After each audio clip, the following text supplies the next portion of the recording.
Health services at the the Embu Level 5 hospitals that are yet to normalize, even after the nurses started resuming work. Embu Level 5 Hospital Medical Superintendent Dr. Henry Njiru has said that the situation is yet to stabilize since the nurses were trickling back in one by one. Dr. Njiru said that inpatient services will not be available until enough nurses report back.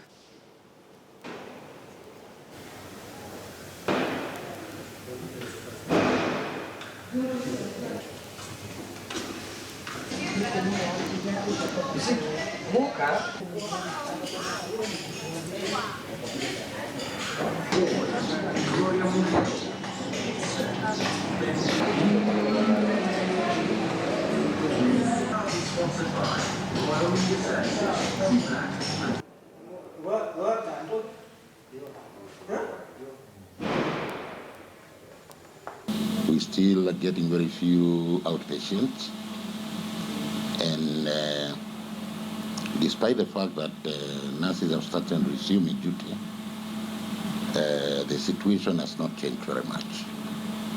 And other than the fact that the outpatient services will definitely improve with the returning of the nurses, and also the maternity services, at least we'll be able to learn, to run normally, excluding where surgical intervention is required. I would say that we cannot say that the services have normalized. Nurses have resumed, although they return to work, you find that they're just trickling in. But it's my hope that in due course of the day, majority of them will have resumed duties.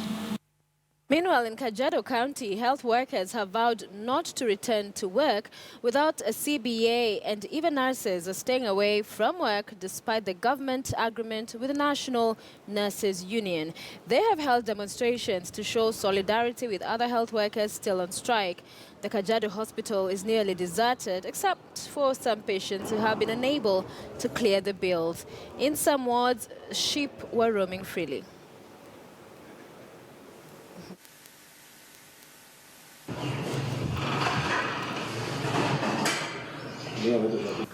Kwa serikali mwanzo ni ile tu mwanzo wa roho. Walipe pesa hawa madaktari, sababu madaktari ndo watu wanaturutibu hawa. Na wakienda unajua sisi tutakosa nini ya kuishi. Ile yangu tu ni ya kwamba walipe madaktari. Waweze kutuendelesha tu mambo na matibabu. Sababu wengi wao wanaumia sana. We are united with the other parts of the country who are on strike. We are not going to be working. We want our CBA to be signed and implemented. We have fought and we are still going to fight.